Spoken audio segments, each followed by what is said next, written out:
Chérie, je m'adresse à toi. Avec toi, chérie, la vie est belle.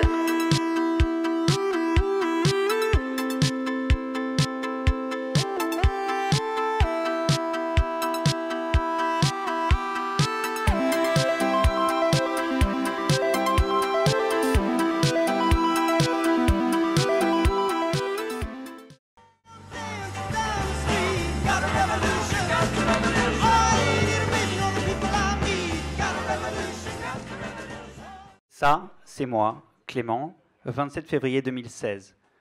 Ohio, au cœur des États-Unis. J'ai rencontré une foule de plus de 800 personnes et je vous avoue qu'à ce moment-là, je me prends vraiment pour Barack Obama. Pour comprendre cette situation, il faut revenir 3 mois en arrière. Novembre 2015, je termine un job pour la COP21 et je chatte avec mon boss qui est américain et qui a bossé pour Obama. Je lui demande « Alors, c'est quoi ta prochaine campagne? Bernie ou Hillary ?» Il me répond « Moi, je sais pas. Mais si tu veux, je te mets en contact avec les équipes. Toi, tu préfères qui ?»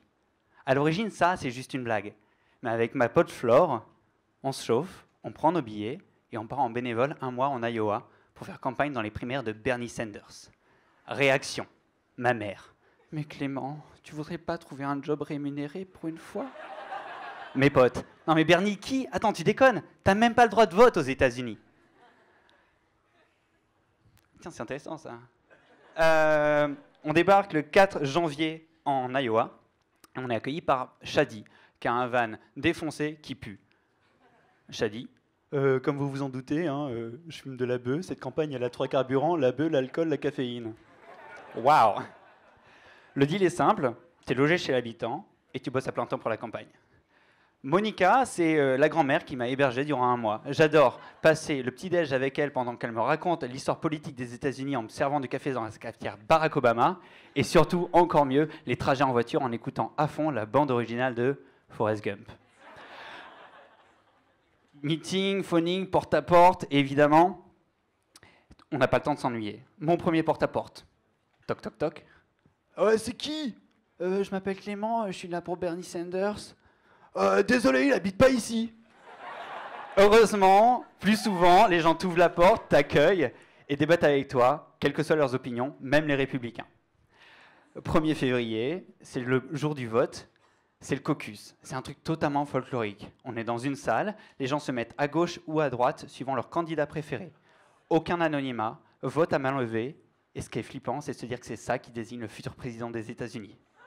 Bon. Contre toute attente, on fait égalité avec Hillary Clinton. Du coup, l'ensemble du staff doit être redéployé dans tous les autres États de la campagne. 49 États en 6 mois. Le boss vient nous voir. « Et les Frenchies, vous avez fait du bon boulot. Ça vous dit de venir nous aider à former des bénévoles dans les autres États ?»« Ouais. Nevada? Ok, vous partez demain matin. » Et là, c'est le saut dans l'inconnu total. Je vais traverser le pays pour une campagne où je ne peux pas voter.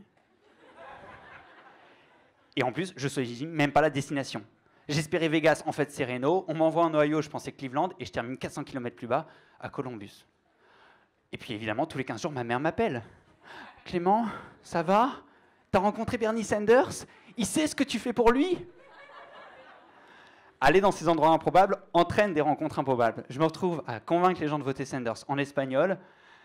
Je forme des étudiants qui viennent dormir sur le sol du bureau de campagne durant le week-end parce qu'ils viennent de Californie, et je débat avec un type dans sa caravane avec son perroquet sur l'épaule. Au bout de 3 mois, malheureusement, l'histoire s'arrête.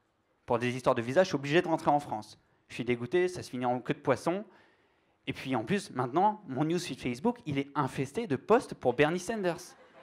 Du coup, je vais sur Internet, je regarde le prix des billets, j'hésite. Je clique. Je repars pour New York. À New York, en revanche, c'est pas la même situation. Parce que maintenant, j'ai des potes dans les 4 coins des États-Unis.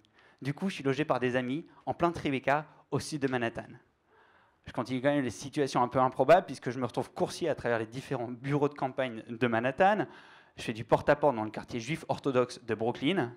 Et puis, je termine un soir à débattre avec le correspondant local de Libération de la campagne présidentielle américaine. Et puis, je rencontre Rose. Rose, c'est un peu ma petite sœur dans cette histoire. Elle a 15 ans, mais elle s'est déjà fait arrêter 4 fois pour ses actions pour la cause animale. Elle est végane et elle me fait découvrir une communauté géniale.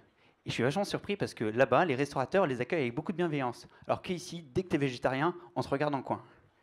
La campagne s'accélère, Pennsylvanie, Californie, je continue, je perds pas mon accent français, et je continue à avoir de l'espoir, alors qu'on est loin derrière Hillary. Ça devient vraiment difficile. Le 6 juin, malheureusement, c'est la défaite de Californie. C'est le dernier État. C'est un peu foutu. Du coup, pour éviter de déprimer, ma collègue Emily me propose de descendre à Los Angeles avec elle pour aller passer une semaine dans sa famille et surtout assister à la graduation ceremony de son petit frère. Alors là, moi j'ai clairement le sentiment d'être en plein délire Newport Beach. Il y a les villas, il y a la plage, il y a la mer, c'est dément. Finalement, avant de rentrer, je décide quand même de faire un petit crochet par la ville où Bernie Sanders a été maire, à Burlington. C'est à 6 heures de voiture de New York, mais du coup j'y vais en stop. En une après-midi, c'est un condensé d'Amérique. Un mec pro-Trump, climato-sceptique en pick-up, une prof de yoga fan de Bernie Sanders, et un couple de retraités qui aiment bien Bernie Sanders, mais qui a quand même voté pour Hillary Clinton. Ma mère m'appelle. « C'est bon Clément, tu l'as rencontré ?»